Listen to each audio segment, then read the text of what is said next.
Let's Brilliant. All right. Very, very warm welcome to everybody who's joined us here today for our Live Well Live webinar. We are going to be talking all about habits today.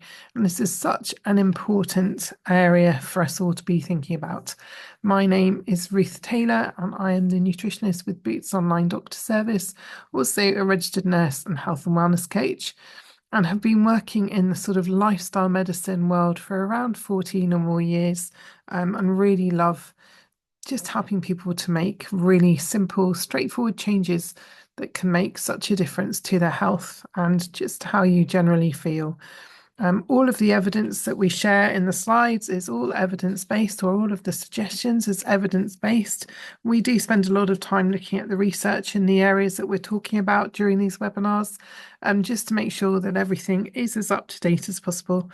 And really part of what we want to help you with is myth busting, sort of getting rid of the confusion, getting you to really think about the things that are important to be considering on these health and weight loss journeys.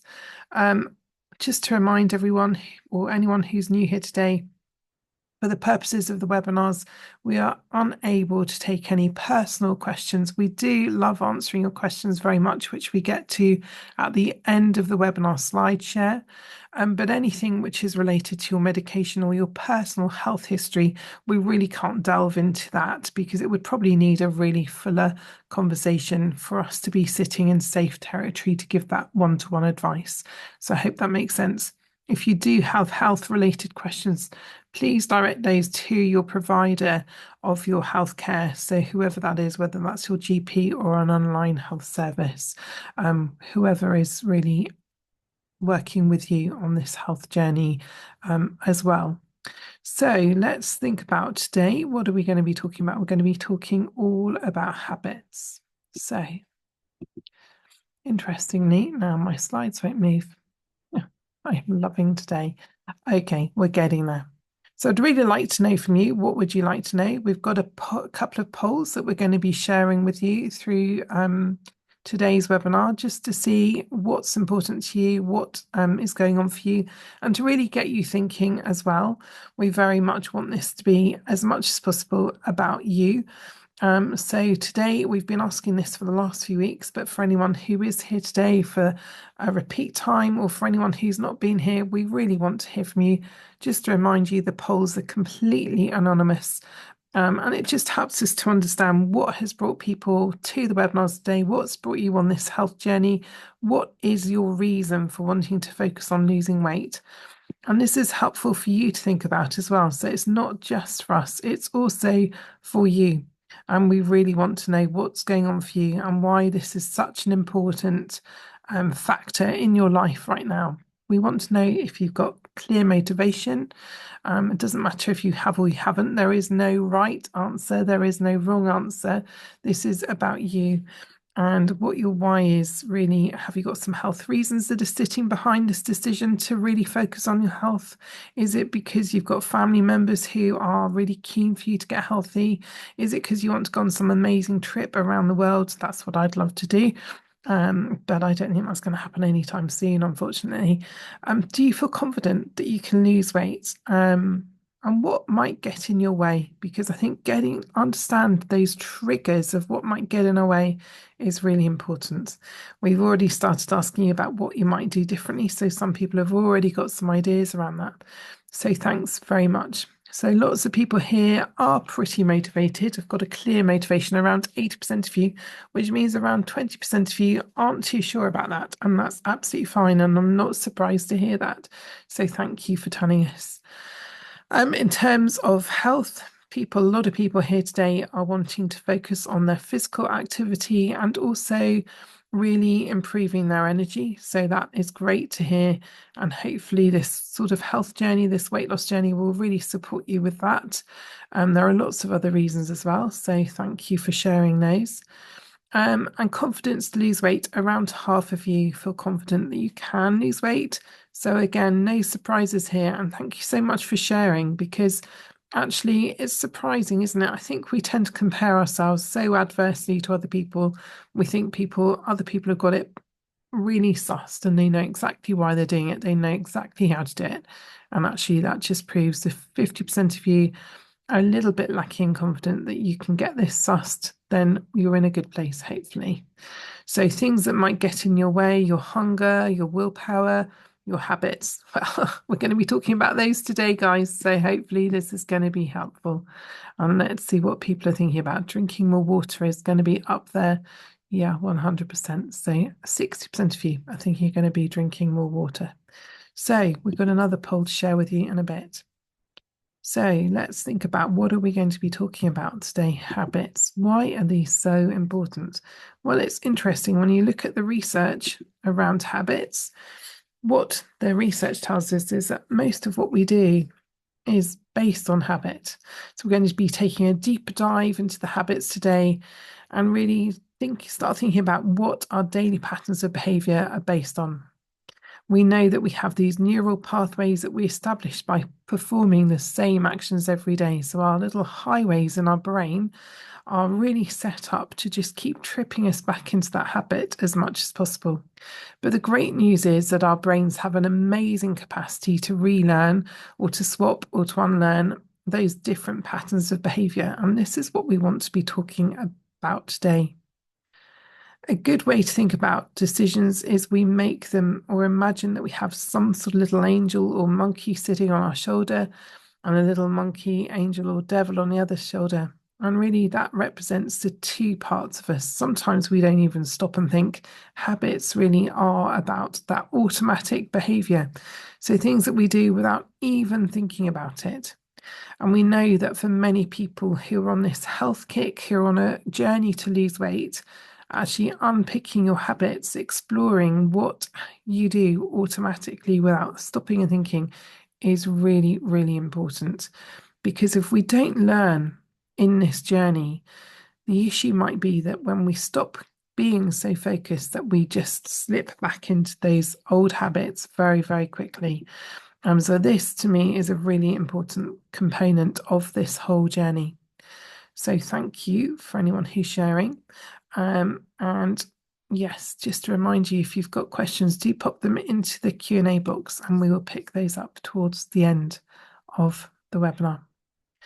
So the more we do something, the more it becomes a pathway in our brain. So if we're constantly, if, for example, as a nurse working on the wards, there's a box of chocolates on the ward. This was me, quite a number of years ago now. But the habit is you just don't walk past the box of chocolates without eating one at least. So it's habit, isn't it? It's what you do, it's what you learn to do. There are many things. We can make healthy habits. It could be every time we put the kettle on, we pour ourselves a glass of water and we drink water so we can change our habits. And it's really about unpicking and thinking those things. So how do we unlearn those old habits? Well, first of all, most of our habits, as we've already said, are a little bit like riding a bike or driving a car. We get to the point where we do things automatically, so we don't even stop and think about the behavior before we do it. There's a term called neuroplasticity, which means a certain event or a certain trigger can really trigger off a certain behavior in us. And we have these learnt memories. So it's almost something called muscle memory. Our brain is very good with muscle memory, but we have to reprogram it. Some behaviors can become an act of unconsciousness. So if, for example, we've rewarded ourselves with food when something in particular goes wrong or something happens, guess what? Next time that same thing happens, the reward is much more likely to be that we reward ourselves with food. So one of the things that we need to do is we need to start recognizing the habits that we have got. And this is really important. So there's all sorts of people who research around behavior habits. There's a guy called Charles Duhigg who found that we eat mindlessly and that we often will just act out of habit for around 50 to 70% of our day. So that is a huge amount of just doing things automatically. This is why this is so important. So what we recommend that you do is you could use something like the food and mood or the food and symptom diary. Abdino, you're here helping. Thank you for being here today. We could use that. we could just take a note of what our habits are, what's happening for us. Just start looking at your behavior and unpicking it. That's the first step. Don't be critical with yourselves. Just accept, acknowledge, move on. Don't feel bad about it. You don't have to berate yourselves at all. It's just about recognizing those patterns. So if it is, I've talked to many people over the years, if it is that you always put petrol in your car, and every time you put petrol in your car, you walk past the chocolates and you can't resist them, and you know that you're going to come away with a family bag or something that you're just going to nibble on the way home, what could you do differently? Recognizing that pattern, we all have them. We just need to be honest with ourselves. Is it, that I think sometimes we keep treats in our kitchens in the same place. So when you feel a little bit overwhelmed, or if something's happened in your day that has made you feel stressed or agitated in any way, it could be that you have a habit of just going to that cupboard and reaching for something. Or it could be that you don't sleep very well at night and I know people who keep treats in their bedroom or in their desk drawer at work. We can all do this. It's not criticism, it's just awareness. And so, one of the things that we need to start doing is start thinking about what those habits are, identifying them, being really honest with ourselves. You can share if you want to, or even if you just are honest with yourself, then that is really important. We also can really overeat in that habit. So it could be that we have a habit of putting too much food on our plate. We could be eating too quickly. We could regularly be eating sweets. We could be eating all of the time because we're scared of being hungry. All sorts of things can happen in this journey. So we want to be thinking about the cycle of creating new habits. And there are all sorts of people, but one of the most amazing people of our time is James Clear, and he's written a great book called Atomic Habits. And he's put together some really clear processes for people in terms of creating new habits. So some of the recommendations from James Clear is that we need a cue. We need something to make a new habit, something that we want to do and that is really obvious to us, and that it is also something that we feel good about. So it needs to be attractive. So having different cues in your environment can trigger you. So for me, having a water jug is a really important thing. Otherwise, if I don't have that water sitting nearby me, even though I might feel thirsty, I will just ignore that cue. So I need to make sure I'm setting myself up to success. That may be the same for you, maybe different. Other things you can do is you can put a post-it note up as a reminder. You can put an alarm on your phone, a post-it note on a mirror. It could be that you want to just really remind yourself that you want to do something each day. It could be that you need a reminder to go for a walk at lunchtime. It can be that actually you could paint your nails if that's for you. A really bright colour, so that would remind you not to put them in your mouth with a treat. It's really funny, but we can do all sorts of funny things. You need to make it really easy. James Clear says, when we create new habits, we want them to be simple. We want them to be something that we can do without a huge amount of effort.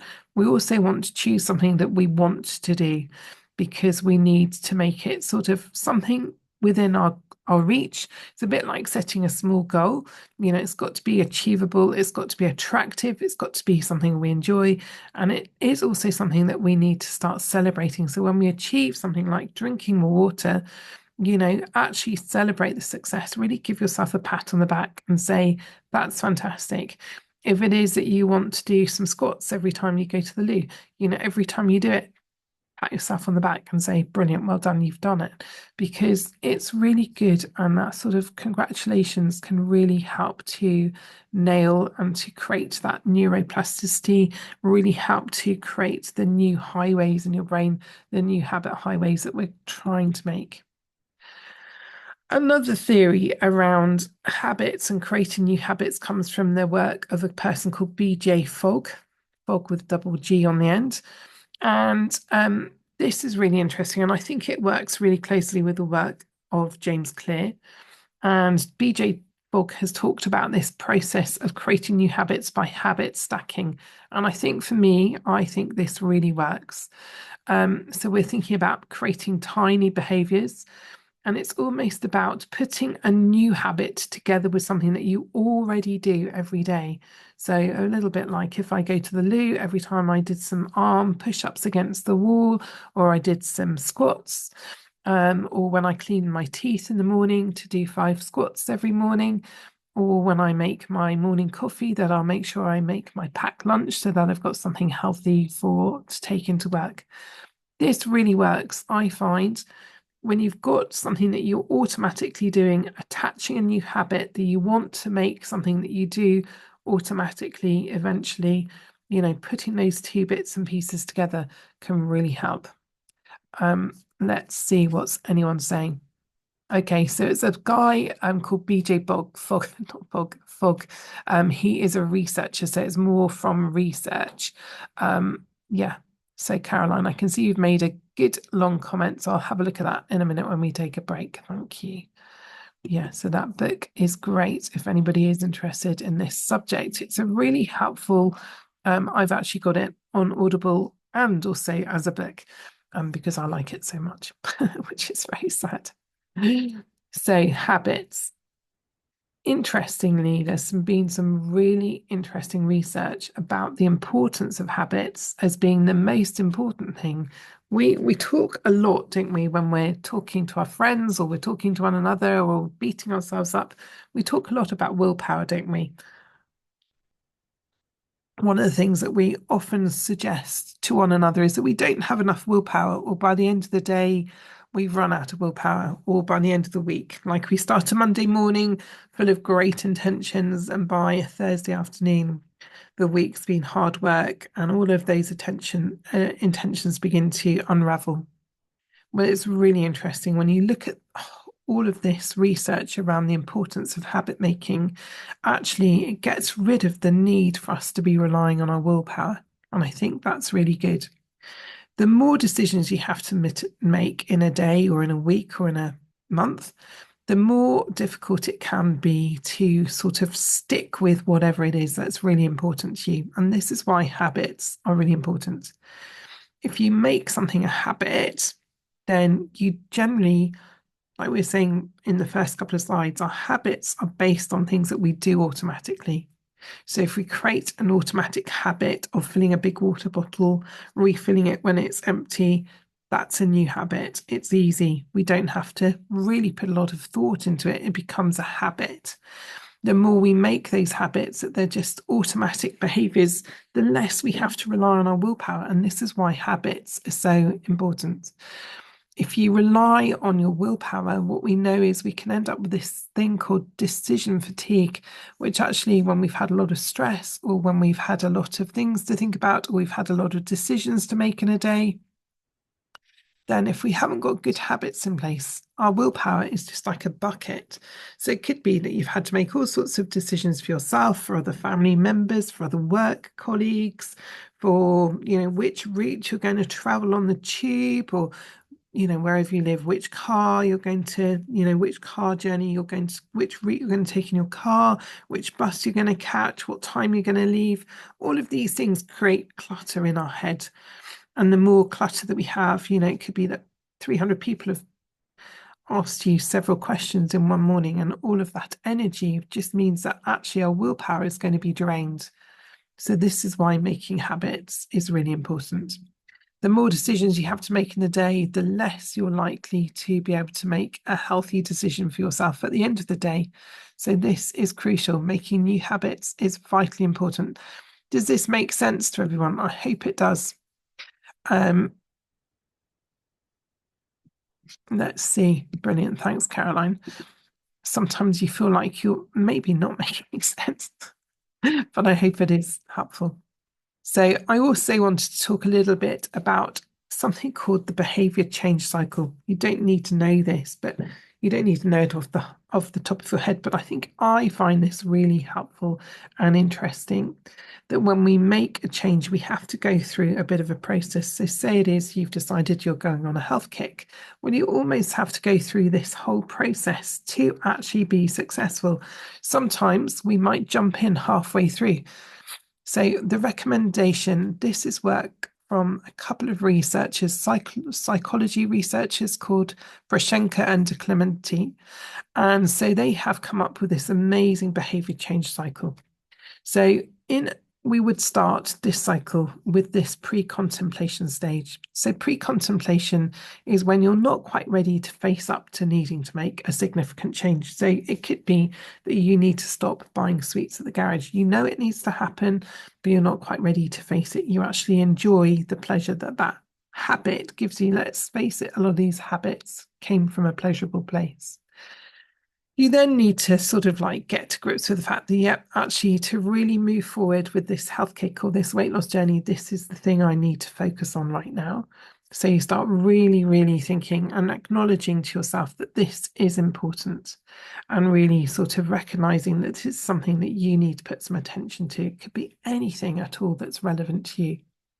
You then need to go into a preparation phase. So you actually need to think through. So say, for example, the stopping at the garage for the sweets. It could be that you just need to think in your head, right, so when I stop at the garage, I will pay at the pump, or I will stop at the garage only once a week and I'll make sure that I fill my car up, or I'll get someone else to do it for me, or I will walk past the sweet aisle because I don't want to buy them. You know, you have to set clear intentions in this process. And then the next phase of this cycle is action. So you're putting it into action. We can then get to a maintenance phase where we're doing it every day really, really well, and it's working really well for us. So we're sort of in that maintenance phase. But guess what comes along? Relapse. Relapse is a really important part of this process. Not important because it makes us feel good, but it's just actually recognizing that relapse is a very normal part of any behavior change. When we're making new habits, it's really normal to fall back into old ways. For me, it's generally when I'm stressed, I will just reach for something to eat that I shouldn't. And I have to be really mindful. I have to be very intentional, and I have to be very aware that stress is my undoer.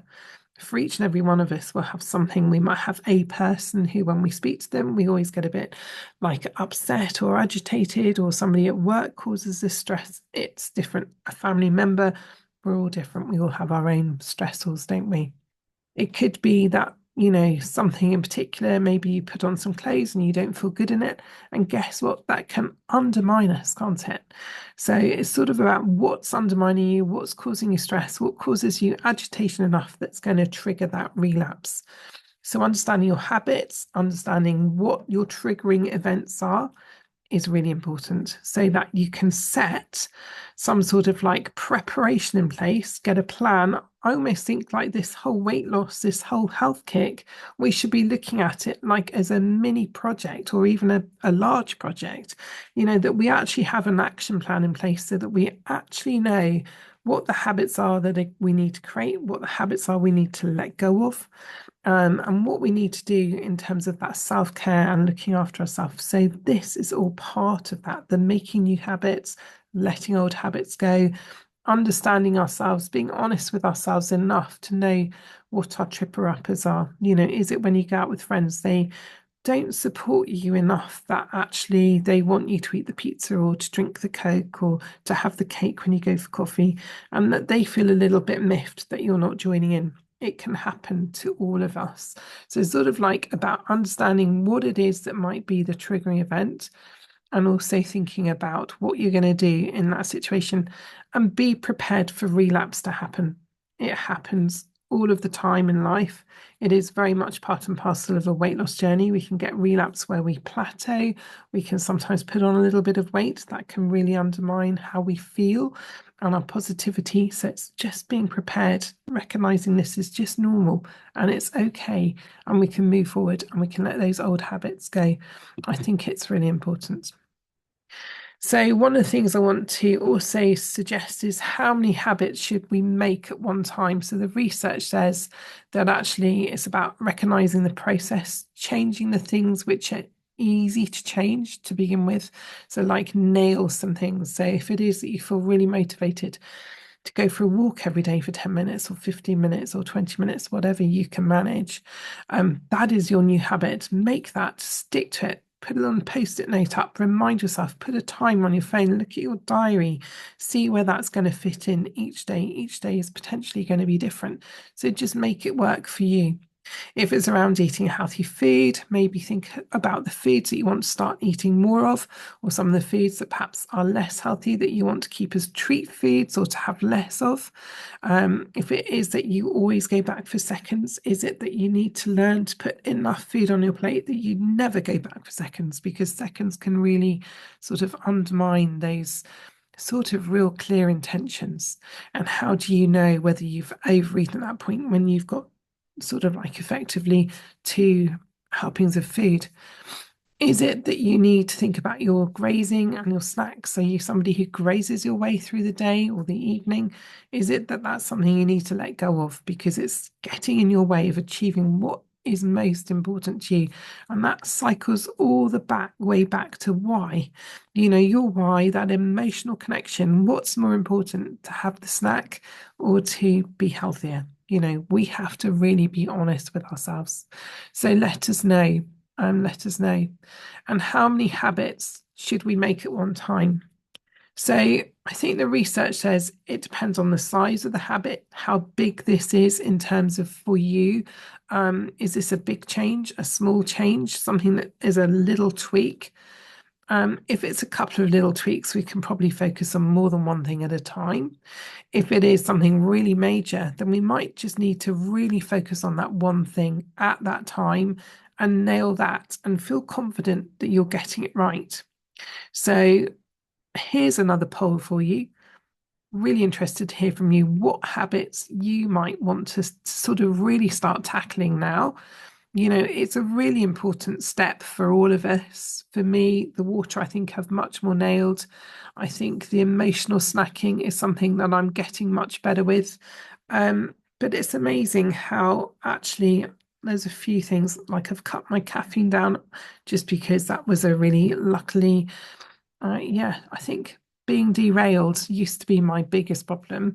Like one slip and it would just be permission to just go mad for another week or 2 weeks till I could get my focus back. I've learned to overcome that. So I know all of these things can be really sort of significant for many people. So thank you for taking the time to fill in the poll. I can see around 70% of you have filled in the poll, so thank you so much. Let's have a look and see what's important to everyone here, if there's any sort of like consistent thoughts.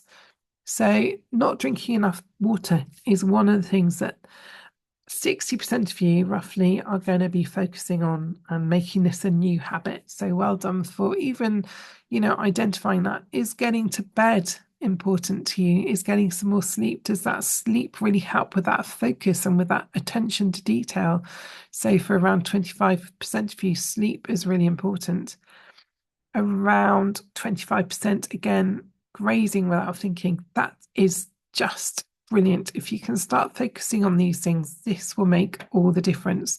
Not eating enough protein, around 35% of you. Not eating many vegetables, around 30% of you. Brilliant. So if you're somebody who doesn't naturally like vegetables, try and sneak them in. Treat yourself like your best friend and think about what you would say to your best friend and how you would get your best friend to eat those vegetables. It can be really significant. So thank you. We have one more poll, actually. I was really interested to see. I was going to see if I could find it. Rabdino, let me see if I can just find this. Sorry, I forgot to mention this to you. So let me see if I can find this. Possibly, yes. I was going to ask you.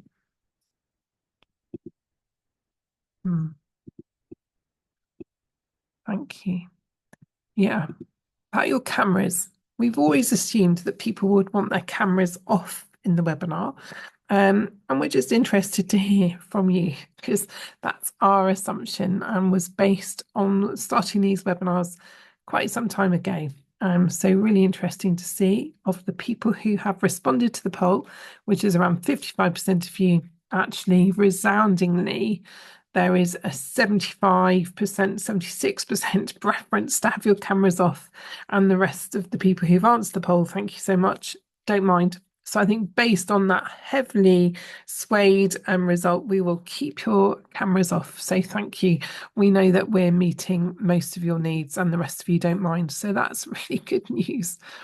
So we're shortly coming on to the Q&A session. So if you do have any questions based on today's webinar, do pop them into the Q&A. I will also have a look through the chat box. And just to remind you, we have some more webinars coming up next week. We're going to be talking all about the how to eat to lose weight, not just the what to eat. We've already covered the what to eat in another webinar. We are going to be looking at supercharging your metabolism. So we're going to be looking about how we actually can support our metabolism to be healthy in this weight loss journey. We can't, we will be sharing what the research tells us around that. We're going to a whole webinar on for anyone who would like to know how to sort of lose weight during that perimenopause and menopausal phase of life. So do have a look at that. And then on the 14th of October, that's not on this slide, but we'll pop it on for next week. We're looking around the psychology of weight loss. And then on the 21st and the 28th, we're going to be taking a 2-week break, and then we'll be back in with you in November. So just so you're aware of that, and please do sign up on Eventbrite. So I'm going to stop sharing the slides. Thank you so much for everyone for all of that. So let's see where we are now then. What's going on here? Great. So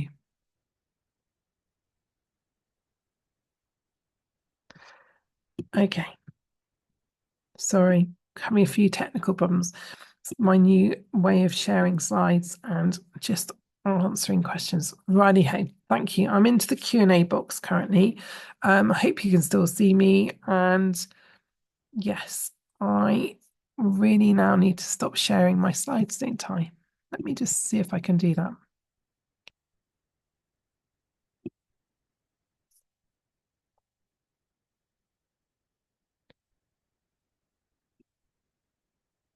No, it just seems like, am I still sharing my slides? Rabdino, perfect. Thank you, everyone. Hooray, I have stopped sharing my slides. Okay, and yes, somebody's asked about doing a talk on maintenance. I was talking to Sam this morning, who's had to be dragged off for a very important meeting. Not dragged off, she's joined a very important meeting, so is unable to join the webinar today, unfortunately. And we were talking about just that. I think we're going to create some content around maintenance. We did have a webinar around maintenance, which wasn't particularly popular, but if there are a lot of people who think that would be useful, then we're very happy to run that at some point. We maybe will rewrite it. So a question from somebody asking about night feeding. Is it a compulsion, not hungry, not emotion? Any views on this? I think, again, for everyone, this is it's a really important question. So thank you for asking about it.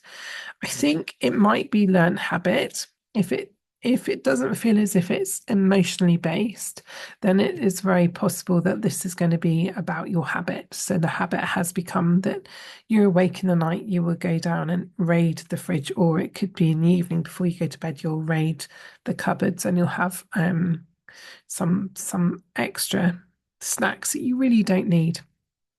So I think that would be really about relearning your habit. Sort of what's great is you're recognizing that this is a habit you might potentially have. So yes, so see how that is. Really think about this in terms of making a new habit. So you're recognizing it's a habit that you've perhaps fallen into. Now you need to unlearn that. So it's almost like, okay, at this time of day, I have this habit. So what am I going to do instead? So really think about that.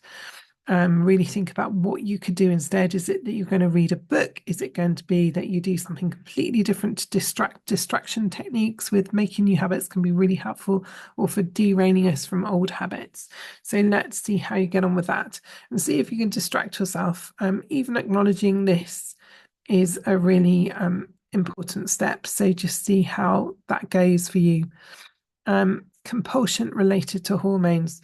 Yeah, for some people, hormones can be very problematical. I guess you're talking about female hormones and menstrual cycles and menopausal cycles. We know that certain hormones will sort of, when they drop, they can cause us to want to overeat, create cravings. So I think it's also being mindfully aware. I think if you know you've had enough to eat, I don't mean this in any way in a critical voice because I have been in those shoes too. But I think it's sort of creating that mindful awareness. Okay, so I've had a meal, I'm not hungry. I'm actually just craving this because my hormones are unbalanced. What could I do differently to balance my hormones? Is it that I need to make sure I've got the protein in with my meals? Is it that I'm drinking enough water? Have I had too much Coke today? Have I had sugar in my teas and coffees? Have I had some sort of sodas that are low calorie? Is that playing havoc with my hormone control? Start unpicking what your habits are and seeing what you can do to really create that balance. Because the more that we create balance and we know that we've got our blood sugars balancing nicely for us, the more that's happening, then we need to think, okay, is this then a habit that actually I have got, that when I feel this way, my learnt behavior is that I will always eat the wrong foods because that in the moment helps me to feel better. But the problem is that in the moment doesn't last, does it? It lasts for as long as it lasts for as long as that moment lasts for, until maybe our blood sugars crash and then it triggers us to another in the moment. So I think we have to be really kind to ourselves. We have to understand what is most important. If there are certain things that you just can't ignore because temptation of those snacks or whatever it is so high that you can't ignore it in that moment, maybe it's time to say, well, let's stop buying those snacks. That sounds really hard, but sometimes that's the easier way, isn't it? Is that actually we have to care about ourselves enough that we do the thing that is really important. Somebody's saying that that is for carbs. So I think it is that blood sugar dysregulation that is potentially creating for you. If you think about carbs, they tend to be absorbed much more easily into our bloodstream. And so that will have a huge potential impact on your blood sugar balance and and your energy and your ability to sort of stay in control. The more we create insulin sensitivity, the less this is going to happen. Great. Somebody's saying that they're almost at target weight, and thank you for all of the support. So that's a really nice feedback, but my head still thinks I'm overweight. Thank you so much for sharing that. I think that is really normal. From all I have read around this subject, I think our heads and our psychology of weight, our weight and our body takes a long time to catch up. And I think we need to really just start doing those sort of like, have you heard? I don't know if people have heard of just giving yourself positive messages. So you can call those affirmation cards, call it what you like, but actually just writing a note to yourself and actually reminding yourself when you wake up in the morning, wow, I'm doing fantastically. I'm almost at goal weight. I'm no longer overweight. I'm living in my healthy body. You almost just have to reprogram your thinking. It's okay. It will take time to catch up, and it might be quite some significant time. But I think in a way that's helpful because we actually want you to maintain that attention anyway, and we don't want that weight to go back on. We want you to keep all of those mindful strategies in place when you hit your goal weights. So that's a really important stage as well. Somebody's saying they always find there's a lot more effort planning to making good meals, a lot of time investment, having to be clear-headed to plan. It's very true. You do have to put a little bit of investment, but I think the trick with this is not to be like, we don't have to be chefs. We're bombarded with amazing people on television or on, all of the social media platforms who are creating the most amazing meals. And I think actually food just needs to be nutritious. It doesn't need to look like a gourmet meal unless you're a chef and you're fortunate enough that you can create those gourmet meals really quickly.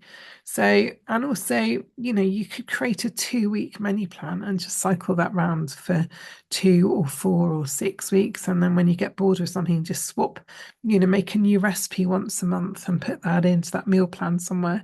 Because I think we can overwhelm ourselves, and this is not meant to be overwhelming. This is just meant to be really simple. Really simple food, really simple. Don't overcomplicate it. I hope that helps. Um,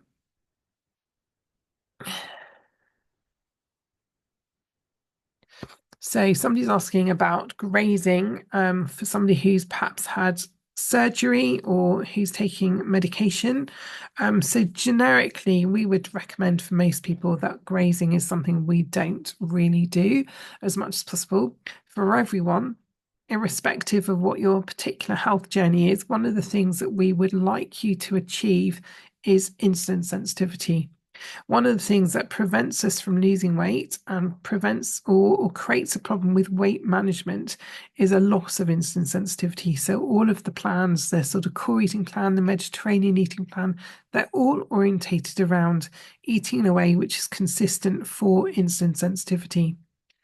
So come along to or re-listen to any of the previous webinars where we talk about what to eat. We're going to be talking about how to eat next week, so that would be a good webinar to come along to. But actually eating sort of every 4 to 5 hours would be a really important thing to be thinking about. We can feel hungry, and I think we have this compulsion now in our society, and I think it's true in a lot of European and American countries, that actually, we've learned that food is there. We have a huge amount of food available to us all of the time. We've almost lost that sort of ability to ignore food because it's there prompting us to eat. It can just be talking to us a lot of the day. But actually, the key thing that we want to be doing is eating less often, 2 or 3 meals a day. Really great idea. So think about that. We don't need to be grazing all of the time. If you're eating only small amounts, then you might need to be able to be thinking about 4 times a day and seeing if that's what holds you. But deliberate conscious eating is what we're wanting to be focusing on, I think, would say.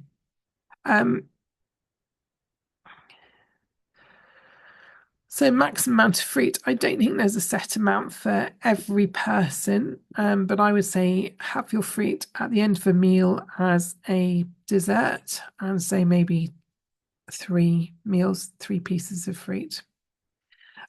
Somebody's asking how long it takes to reset your circadian rhythm. I haven't got any research to hand around length of time. And I would say it really depends on who we are and how out of balance our circadian rhythm is. Circadian rhythm is going to be caught up in with what time we go to sleep, what time we wake up in the morning, living around those daylight hours as much as possible. Maybe reducing the amount of electricity we use. It's overstimulating in the evening. So all of those things would be caught up in that, and then eating within those sort of set times as well. So thinking about that intermittent fasting or, all of the things that we can do to help with that. And it really depends on where we are now to where we want to get to as to how long it's going to take to reset. But, I think we can reset our body clocks within a reasonably short amount of time. It just really depends on how long you've perhaps been in a slightly disordered circadian rhythm. Somebody's saying they can't stop thinking about food until I eat. Yeah, that's a really tough thing. So it's almost like you have some food mind connection where food has become really important in your head. And so I'm not sure if that's true. So I hope I'm getting that right. It could be not the case at all. So maybe it's about also just turning that noise off, eating the food so that you're really focusing on your hunger and your satiety. So you can actually just say to yourself, I'm full up. I don't need to think about food now. And maybe making that menu plan. So you've actually got a plan for the day. So you don't have to have the sort of like thinking through and processing about what's coming next might help with that food noise a little bit. It's a really complicated situation, and I think you just have to work on it step by step. but actually try following the core eating plan. Try making sure you've got that protein nailed, and actually give yourself permission to not think about food, and do that menu planning, so that actually, and make sure you've got the food available for you for a couple of days, so that actually you don't have to think about food. And every time you catch yourself going back there in your head, just tell yourself to stop, because I think sometimes we actually have to retrain those thoughts and our habits as well. So I really hope that helps. Fizzy water, a good substitute, water substitute. So we want to use the cleaner fizzy water, the non-flavored ones. But I think if we're using a fairly non-flavored fizzy water, it can be a nice substitute for water. Somebody's asking about meal delivery services, whether they're good. I can't really comment, but I think if they're the sort of food that you like, and it helps you to just plan and stay on track and not be overwhelmed, and to eat something healthy at the end of the day, then that can be really helpful for some people, definitely. Cool, thank you. Thank you. Somebody is asking about a link between autism, OCD, and binge eating. I have read that people who have some levels of neurodiversity find food really boring, and they want to create sort of like excitement. So food can provide an element of that excitement. And also, you need to be switching things around quite a lot to really help your brain link into the foods that you're providing yourself with. So it might be variety is a really important thing to add in to your diet. I am no specialist on this subject, but I have read that there are links between all of those factors. So yes, thank you for asking that question. There's a really long comment here, so I'm going to quickly try and read it, and then I'll come to the comments box. Good, we have time. So,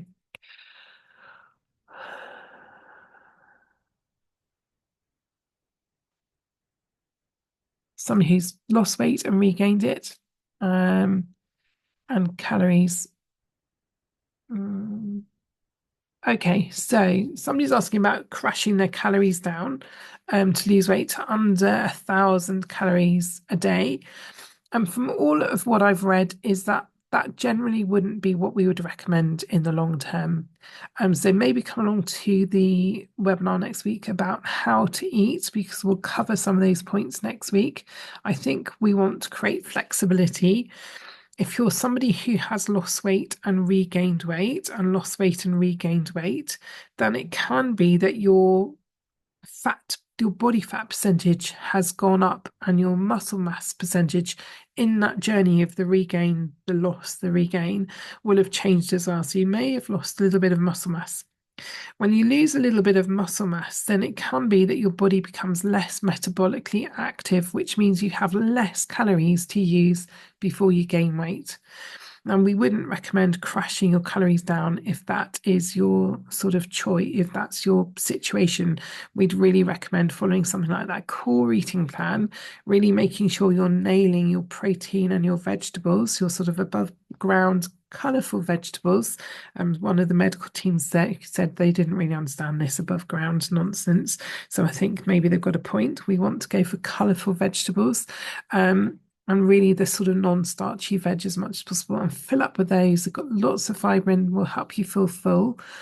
And then you really want that protein in, because protein is really helpful for sort of supporting your muscle health and strength. And we'll talk about all of those things over the next few webinars. Somebody's asking if you can substitute drink cravings with zero sugar Coke or Fanta.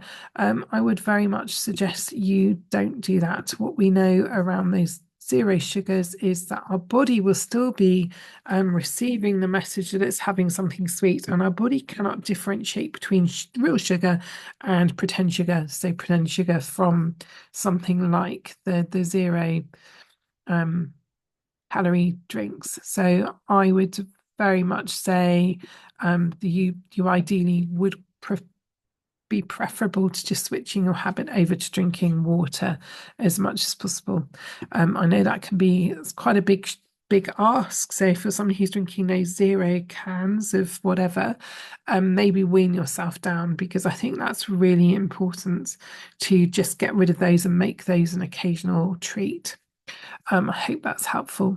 And again, we're all on a journey. So for each and every one person who's here today, we'll all have something that we're doing that's not perfect. And it might be that you can get away with that for a while. We don't have to be perfect. We have to sort of go for that 80%, getting it right 80% of the time, and 20% of the time we can allow a few sort of little transgressions from the sort of the basic approach. So let's see. Somebody's asking for a talk on maintenance at some point. Yeah, we can do that for certain. So thank you. I really hope Rabdina, are there any questions that you know that we've missed? Anyone? Caroline, you've put a comment here. Thank you. It's remembering to be mindfully aware that I often forget. I am the same. I can be really intentional and then I can have a really busy day and my intentions can be lost by the evening because I've just been so distracted. So I think we're all human. So let's be kind to ourselves in terms of, just recognizing that, and let's set ourselves up with some healthy habits because that can be really the way forward. So I think most of the comments in the chat box are comments. So thank you. So somebody, Alexandra, you're saying, good to hear that pre-contemplation is an actual thing. As many times you've wanted to start being healthy or being on a diet, but my mind was just not in the right place. Yeah, and I think actually we just don't know these things, do we? We feel like we've failed before we've begun, and then goodness knows what happens then. If we think we've failed, then it puts us off even trying, doesn't it? Chris, you're saying that you can become quite disheartened when you've tried a few things that don't work. Honestly, sometimes our bodies don't respond straight away as well. So some of us might take a little bit of time to actually start responding. And I think the key is that we just want to be consistent. There are many reasons that we will struggle on this journey to get healthier or to lose weight. Our bodies are, sometimes a little bit slow to respond. So, just keep on trying and maybe just start focusing on something different, like look at your energy as a parameter of whether you're being successful and take your attention away from the scales. Think about your health as the parameter. So is there something in your blood test from the GP that you could be working on as sort of like something as a different focus, because bodies can be very slow to respond. Some people will be, much, much quicker to respond in a sort of physiological sense than others. We're all very different. So please don't beat yourself up. And, I hope that helps because we really do understand that this is not linear and it's not simple for people. Yeah, so let's just see.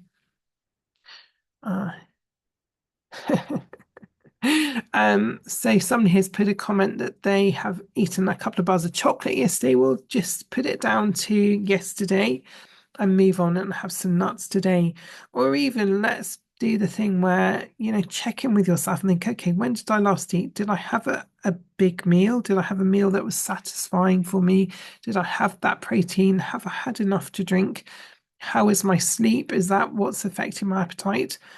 I was reading the other day, and I need to go and look at the research around this, but apparently, if we aren't very sensitive to insulin, that can be one of the reasons we still feel hungry after we've eaten a meal. So it could just be that your physiology needs to catch up with all of your good intentions. So hopefully that's helpful. And really, I think we're almost at the end of today's questions. To remind myself, we have got a webinar next week, which is all around how to eat to lose weight. We're going to be talking about your metabolism on the 30th of September and on the, oh, no, we're not sharing that yet. Oh, we have got the good. And we have got the perimenopause again. Okay, I'm sorry to hear that. That is really frustrating, Chris. I really do understand. Let's see how you go. Keep coming to the webinars. Let's see if we can get you where you need to be with the support, hopefully, here. And, we are all different, and some of us will take a little bit of time to get where we want to be. It's absolutely fine. It's not a race. We are just here for ourselves. So really work out what your wins are. And it might have to be that your wins are you're getting it right. every day and that you're turning up for yourselves. Good luck with that, everyone. I know this is not always the easiest or straightforward journey. That's why we're running the webinars, because we know that's the case. I'm going to bring today's webinar to a close. Thank you so much for joining us, everyone, and really look forward to seeing you next week. I hope this has been helpful. And thank you for taking part in the polls. It's really helpful for us to know what's important to you as well. And Rabdino, again, thank you so much for being here today and for all of your support and help. And really have a great week. Be kind to yourselves, set those intentions, put some little post-it notes up to remind yourself how to make some healthy habits or one new habit this week. And really look forward to seeing you guys again next week if you can join us. All right, take care, everyone. Bye, everyone. And thanks, Madeline. Cheerio.